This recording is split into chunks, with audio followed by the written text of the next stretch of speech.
Muy bien, vamos a iniciar con el tema de tristores para poder avanzar a la parte de convertidores. Vamos a explicar de manera general en sí cómo está compuesto el tiristor, pero pues vamos a comenzar como parte básica del primer semiconductor, que es el diodo. Este es el símbolo, ¿no? Que yo creo que ya de manera general tenemos una idea de este semiconductor. Este semiconductor cuenta con dos materiales, un material P, un material N, que bueno, cada uno de ellos tiene una característica muy particular. Uno recibe electrones y el otro da electrones, y al unirse pues forman dos extremos a los cuales le estamos llamando nosotros ánodo y cátodo. Es el semiconductor más básico que podamos nosotros atender, el diodo. Pero si este elemento lo llegásemos a juntar, ¿qué significa? Voy a hacer un pequeño dibujo aquí, material P y N. ¿Y qué significa si lo junto con otro material? ¿Sí? De esta manera juntaría, en este caso juntaría yo dos diodos frente con frente. Significa así, de esta manera, quedaría un común, ¿verdad? Y aquí, en esta unión, visto de esta forma, estoy conformando un primer material PNP, o sea, la N es común, sería un transistor PNP, y aquí tenemos su símbolo, su sentido va hacia adentro. ¿Y qué sucedería de igual forma si junto también dos materiales de esta manera? Tendría entonces que los diodos están ahora espalda con espalda, y el común quedaría el material P. Entonces tendría un diodo NPN y su sentido va hacia afuera. Entonces, a partir de unir dos materiales tenemos un diodo, pero a partir de poner dos diodos frente con frente y espalda con espalda, formamos un nuevo semiconductor, al cual llamamos nosotros transistor. Pero también, ¿qué sucede en esta parte? Miren, si yo aquí tengo este material, por así decir, el ENPN, y lo junto con este otro material que es PNP, observamos entonces que formo un material de 4 capas, NPNP, o puede ser viceversa, PNPN, que es el caso que tenemos en esta parte. Y a este tipo de semiconductor nosotros lo llamamos tiristor. Este símbolo que vemos aquí es el símbolo del SCR. El nombre tiristor se debe a que tiene este material 4 capas, ¿verdad? Y aquí observamos también la configuración de la unión de los dos transistores, base con base, ¿no? Si los unimos colector con emisor, frente con frente, bueno, se forma otro componente que se le conoce como operacional. Pero aquí base con base, unir bases con bases, espalda con espalda, forma al tiristor. Y aquí se observa, ¿no?, la unión. Cabe decir entonces que este material lo podemos ver de una manera muy simple, ¿sí? Si este material, vamos a suponer que tiene 4 capas,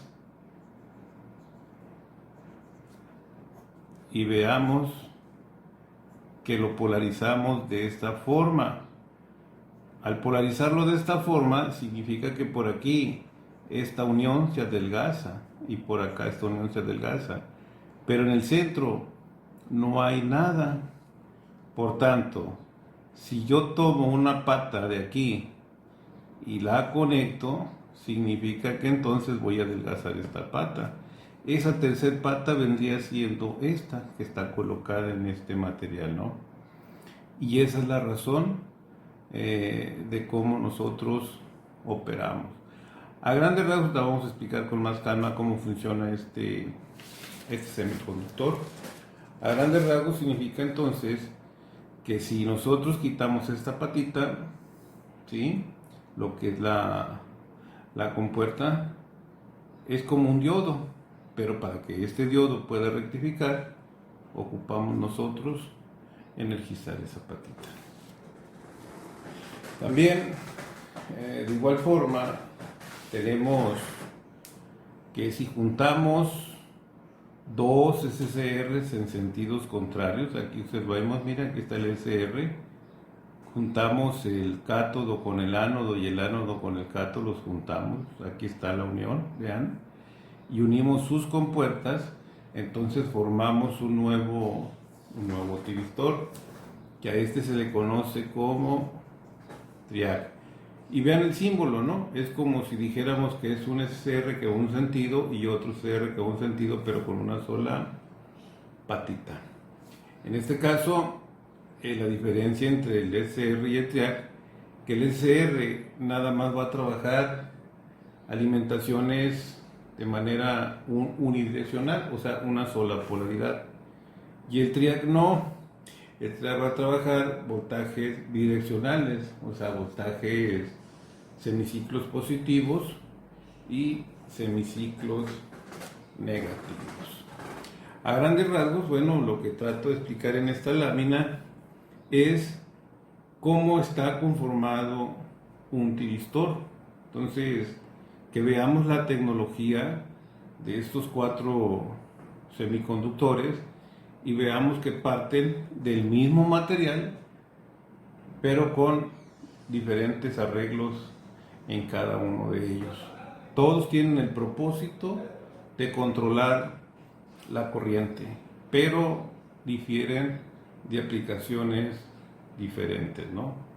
Esta es la idea, entonces, que para llegar a un tiristor, pues necesitamos comprender, ¿sí?, cómo funciona el diodo, cómo funciona un transistor, para posteriormente poder comprender estos materiales. A grandes rasgos, el SCR pudiera decir entonces que es un diodo, de manera simple, no es diodo, pero se dio como un diodo, pero que para que pueda rectificar necesitamos energizar esta pata, ¿no?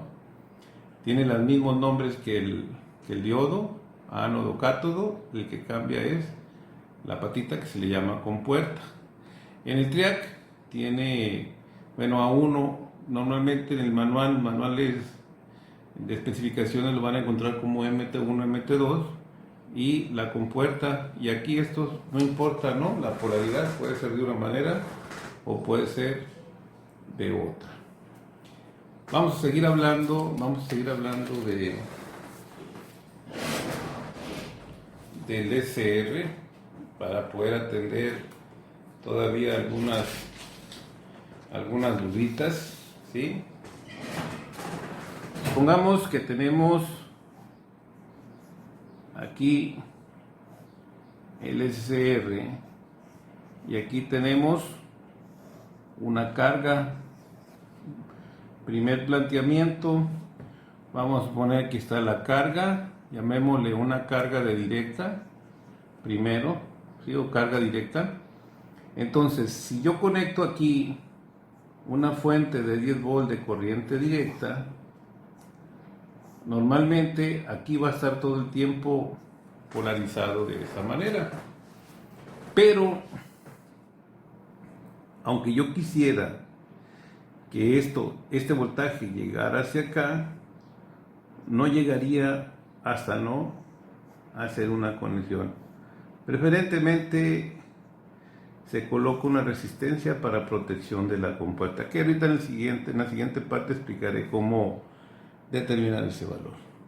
Entonces, al momento de hacer la conexión, este voltaje pasa a la carga, ¿sí? Pero si yo desconectase aquí, prácticamente la carga queda energizada, ¿sí? ¿Qué significa? Que el sistema queda como una especie de enclavamiento. Aunque yo desenergice la compuerta, sigue existiendo el voltaje en la carga. Y para poder que no existe voltaje, tendría que desconectar en esta parte. Este tipo de situación sucede en alimentación cuando es corriente directa. Pero cuando tenemos señales de corriente alterna, y aquí pues vamos a poner que es una carga como un foco, vamos a poner un foco, ¿sí? ¿Qué sucede? Primer lado, el semiciclo positivo va a estar más, menos, y después de un tiempo va a estar menos, más. Pero en este cambio de semiciclo, la señal va a cruzar por ese cero. ¿Qué quiere decir? Lo voy a explicar. Primera parte, se supone que lo voy a energizar, ¿sí? Entonces, por principio, el más menos está energizado, ¿sí? Pero al cambiar de polaridad, va a encontrar un cero. Y este cero es como si supusiéramos que se está apagando, ¿verdad? Entonces, se apaga de aquí y también se está apagando de aquí. Apaga el sistema por completo. Y entra lo que es el semiciclo negativo y sabemos que el diodo se va a polarizar como una especie de switch abierto. Y cuando vuelve otra vez al semiciclo positivo, ¿qué sucede? Queda otra vez energizado. Esto quiere decir que la salida que obtendríamos sería una señal así, la otra no y la otra así. Un medio ciclo. Estamos como un diodo, pero ahí viene un detalle. Observamos aquí que la compuerta, ¿sí? Que la compuerta, llamamos gate, prácticamente está energizándose de la entrada. Entonces, dependiendo de esta resistencia y la cantidad de corriente que circula en la compuerta, va a perderse una cierta cantidad de voltaje en la carga, aquí. Esto quiere decir que por consecuencia la señal va a salir mocha. Llamémosle que esto es lo que estaríamos viendo nosotros de la señal. Si el ciclo se vuelve a repetir, pues saldría esta parte y esa no. Esta parte ya no la vamos a ver, vamos a ver una señal así entrecortada, y esta parte la conocemos como alfa. Y alfa es como un ángulo de retraso ocasionado por el voltaje que se está dando en la compuerta. Esa es la característica del SCR. Si esta resistencia yo la variara o hiciera que la corriente cambiara, lo que voy a ocasionar, ¿sí?, es que este ángulo va a empezar a ¿qué? A cambiar, ¿sí? Hay dos arreglos básicos. Cuando el arreglo es de resistencias, normalmente el ángulo más grande que puedo obtener es de 90 grados. Pero si hago arreglos de resistencias y capacitores, es probable que rebase más allá de los 90 y llegue casi a los 180 grados. Esto significa que al variar yo este tipo de señales, yo estoy variando la potencia o el voltaje en la carga. Y si esto fuera un foco, estaría observando entonces que conforme yo varío esta resistencia, la intensidad del foco va a cambiar. Pero dependiendo del arreglo, si es un arreglo de puras resistencias, nada más lograría bajar la mitad.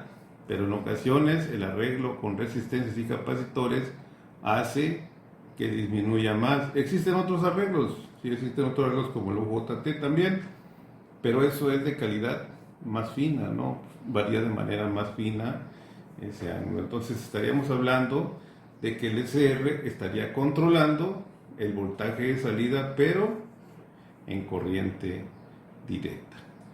El SCR.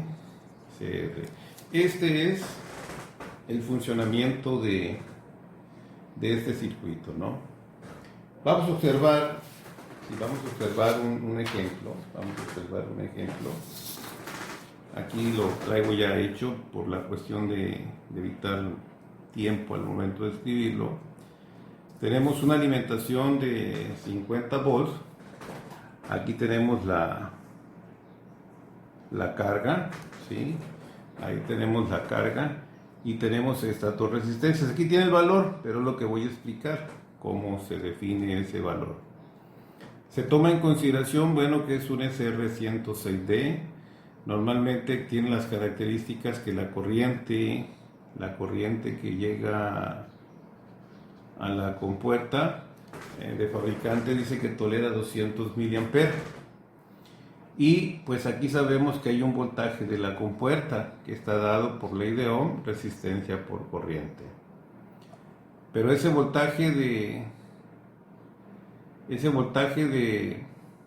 compuerta me dice que es igual a Vm por seno del ángulo. Recordar que el ángulo, ahorita lo mencionaba, este tipo de componentes generan pérdida de voltaje en la carga, o sea, ángulos, ¿no? Que es el famoso alfa. Entonces, partiendo de esto, vamos a partir de esta fórmula y diríamos que el Vg es igual a Rg por Ig y que el Vm, si observamos aquí, el RMS de una señal de corriente alterna dice que Vm sobre raíz de 2 y vamos a despejar el Vm y lo vamos a sustituir en esta parte. Entonces hacemos estas dos sustituciones en esta fórmula y obtenemos pues esta ecuación. A partir de aquí, lo que quiero yo despejar es el valor de Rg, o sea, la resistencia que hay aquí. Observamos que hay dos resistencias, ¿sí? Pues ese es Rg. Diríamos entonces que Rg es R1 más R2. Y entonces encuentro la ecuación para encontrar el valor de esa Rg. ¿Qué quiere decir el ejemplo? El ejemplo dice que yo quiero encontrar un valor de resistencia que me genere un ángulo. Si me voy aquí al circuito anterior, quiero un valor de resistencia. Este valor de resistencia no lo conozco y que me genere un ángulo de 10 grados en esta parte. Eso es lo que trato aquí de ubicar, ¿no? Entonces dice, mi Vs vale 50, el ángulo son 10 y la corriente, pues una corriente que me demanda el fabricante. Al operar la aritmética me dice que es de 61 grados la primera R. Voy a suponer otra. Dice, este es un ángulo pequeño, el que estoy suponiendo, ¿no? Es un ángulo pequeño. Ahora quiero suponer un ángulo más grande. Como el arreglo de puras resistencias, el arreglo más grande que puedo suponer 90, pero lo vamos a poner debajo de 90, lo vamos a dejar en 80. Entonces necesito un ángulo mínimo y necesito un ángulo máximo, como mínimo 10 grados y como máximo 80. Entonces, ¿qué valor de resistencia tendría un ángulo par 80? Y hacemos la misma operación y me dice que son 348. Pero hay algo muy importante. Aquí tengo ya 61 ohm. Y acá prácticamente tengo 348. Significa, veámoslo de esta manera, ¿sí? Veámonos que aquí tengo 61, aquí, bueno, puse 348 menos 61, se supone que da 7 y 287 más o menos, ¿no? Pero estos valores comerciales pues no existen. Podría ser uno de 60 y de 300, así, ¿no? De 60 y el otro de 300. Pero vamos a trabajar con los valores de abajo. ¿Qué sucede? ¿Qué sucede si este yo lo hago potenciómetro? Y a este yo lo varío de 0. Vamos a borrarlo de arriba para que no se confundan. A 287 ohm. Cuando este potenciómetro esté en 0, la resistencia que vamos a tener aquí es de 61. Entonces, si la resistencia es de 61, el ángulo que nos va a generar son 10 grados. ¿Qué pasa cuando esté en 287? Significa que 287, y como las resistencias están en serie, se va a volver una resistencia de 348 más o menos.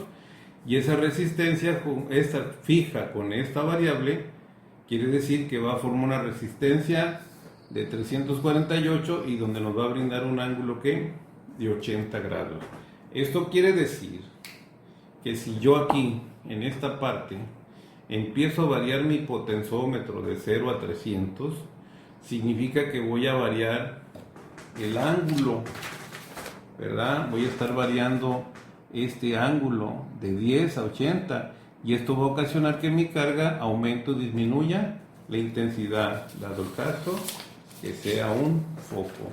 Bueno, pues este es el proceso de cómo encontrar, ¿sí?, el valor de la resistencia para un circuito que deseo disparar y manipule pues la potencia en la carga, ¿no?